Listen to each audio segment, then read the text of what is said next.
Bem-vindo ao canal Varal. Obrigado pela sua participação. Curte, compartilhe, inscreva-se no nosso canal. Quando a gente falar de Paulo, nós não podemos deixar de falar da igreja de Corintos. Corinto, na antiguidade, especialmente no primeiro século depois de Cristo, era amplamente conhecida como uma metrópole marcada pela imoralidade, riqueza e cosmopolitismo. A reputação da cidade imoral não era exagerada, sendo muitas vezes chamadas de a capital da licenciosidade. Ali tudo era permitido. A igreja, inicialmente, tinha várias regras. A igreja de Corinto era uma igreja que havia sido abençoada por Deus. Deus, em diversos aspectos, olhou para ela com certo carinho.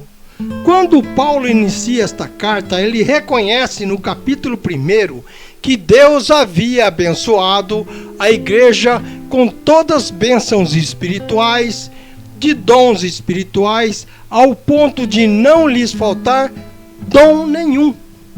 É a verdade. Corinto era uma igreja carismática, no sentido bíblico da palavra. Ou seja, tinha os carismas do Espírito de Deus, os dons através dos quais desenvolvia seu serviço, prestando culto a Deus e cumprindo a sua missão. Era uma verdadeira igreja.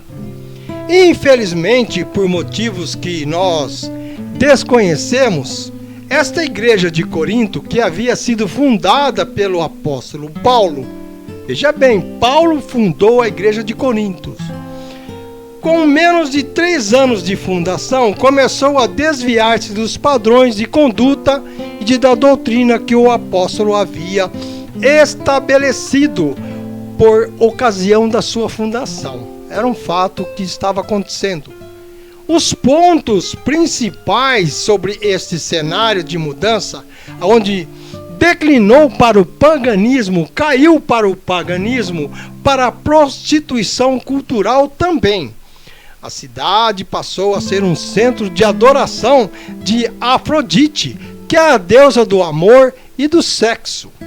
Relatos históricos indicam que o templo de Afrodite, no seu alto, mantinha cerca de 1000 prostitutas sagradas. Olha bem, sagradas. A prostituição era parte da cultura e da economia local. Tudo se recorria em torno daquilo, da prostituição e da imoralidade. A devassidão moral era tão famosa que na época helenística viviam em libertinagem e imoralidade totalmente sexual.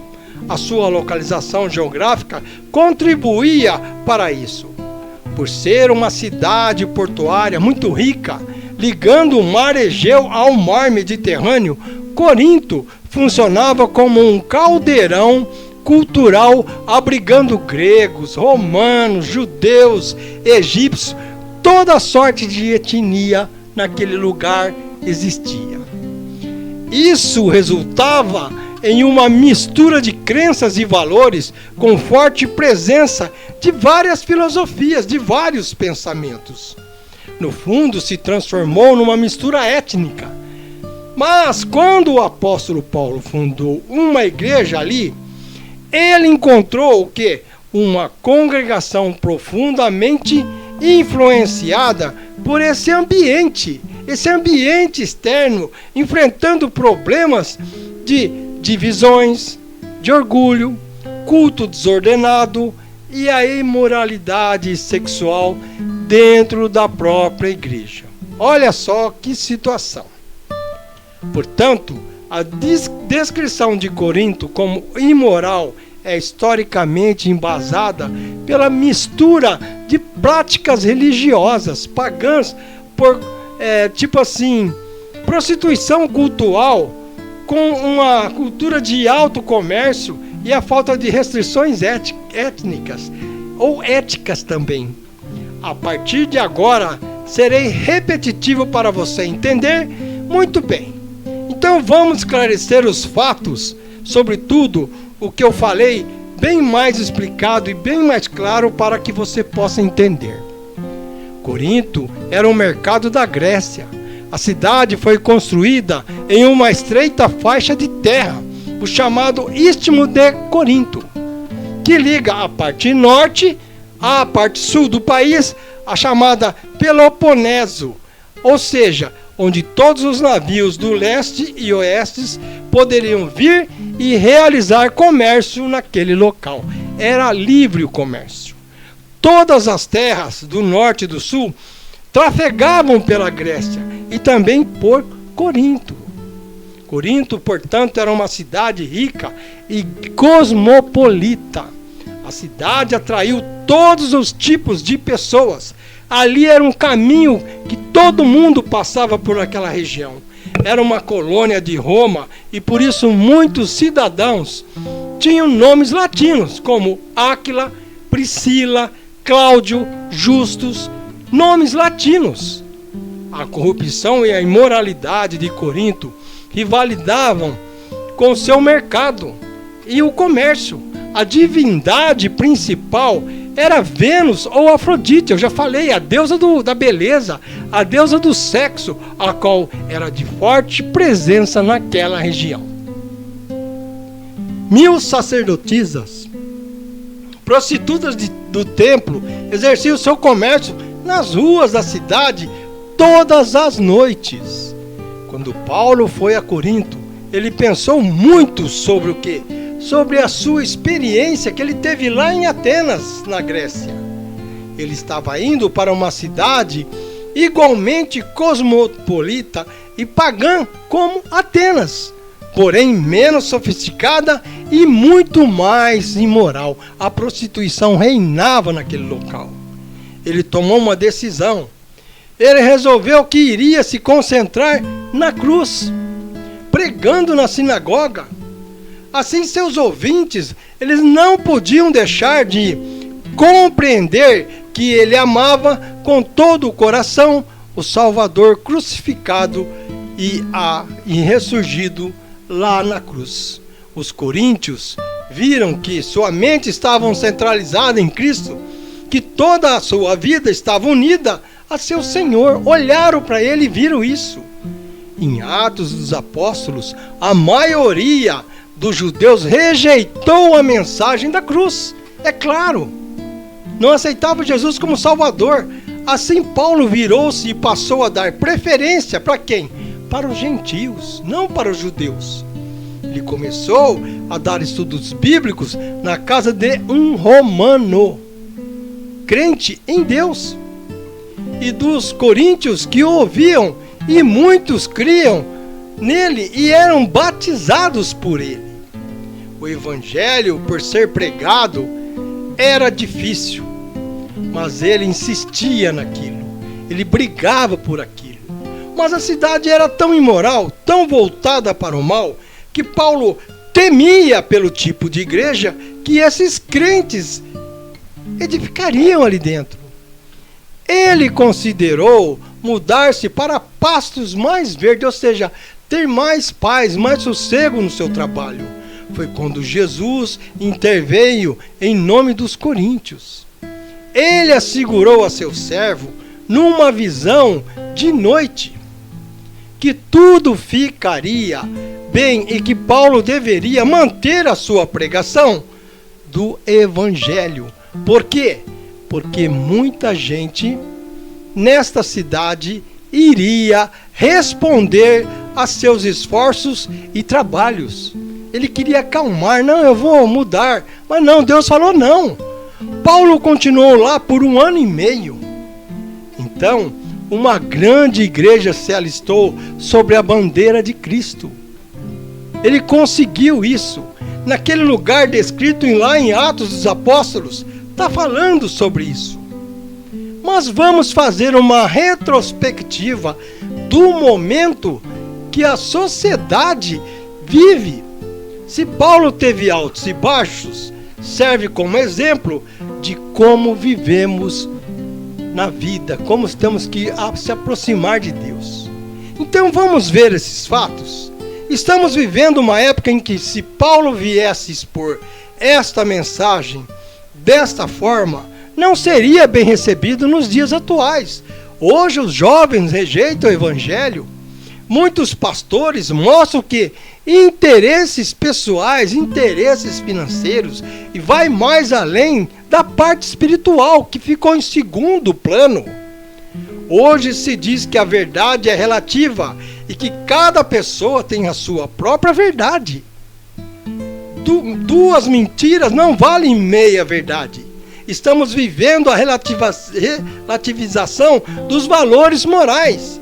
Se diz que a vida de cada um é governada por aquilo que a pessoa sente que é melhor. Cada um vai, não, tá bom para mim, não me interessa mais que isso.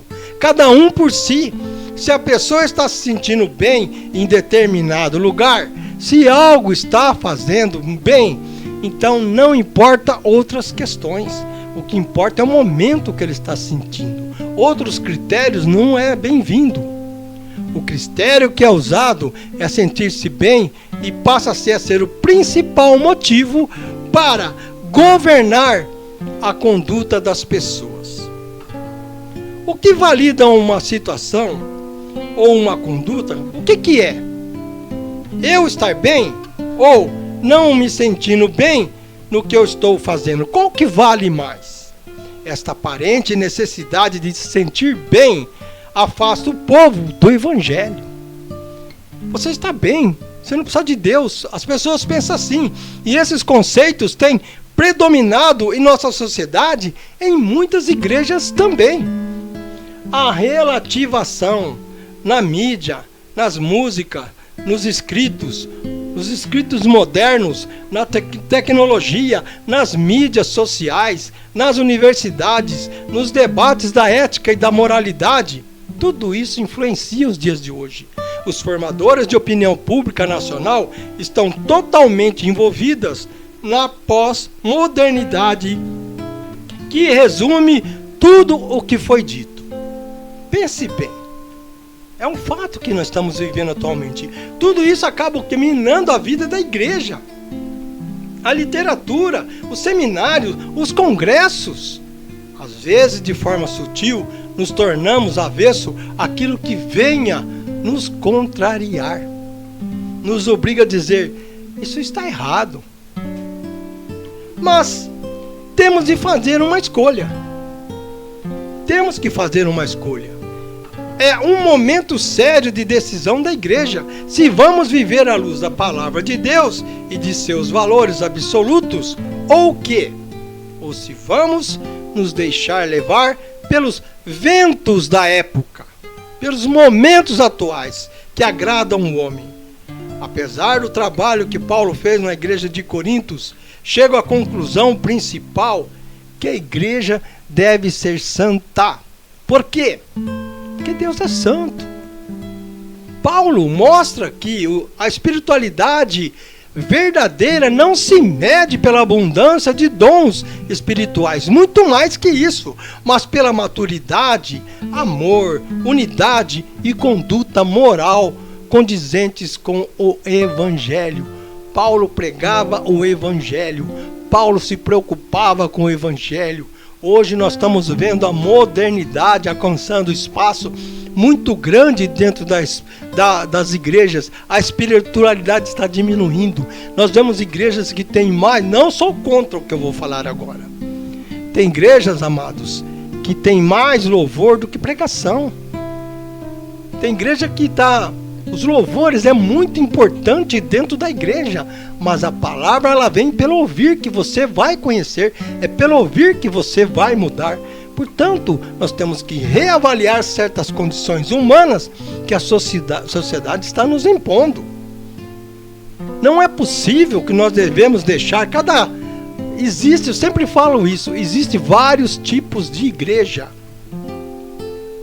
Igreja batista, tem igreja neopentecostal, pentecostal, cada um tem sua sã doutrina. Escolha aquilo que melhor te condiz e procure cumprir aquilo que está dentro. Mas não podemos fugir da palavra. Não podemos permitir que política e mercantilização entre dentro da igreja. Uma igreja, ela não pode se transformar num palanque político. Uma igreja não é um comitê eleitoral. Nós estamos vendo isso atualmente. E isso nos alija da verdadeira palavra de Deus. Isso é muito importante para que a gente possa seguir um caminho reto e firme. E Paulo deu esse exemplo. Paulo, quando ele quis mudar, Deus falou, não, pera um pouquinho aí, nada disso. Ei, que isso, Paulo? Ele queria pastos mais verdes, ele queria uma coisa mais suave. Ele cansou. Mas Deus falou, não, volta. É o evangelho. É a mim que você tem que pregar. Eu vou pregar para os gentios. Ele achou mais fácil. Então, às vezes, você está dentro de uma igreja, tem 40, 50, 100. Nem todo mundo que está ali está salvo, meu irmão.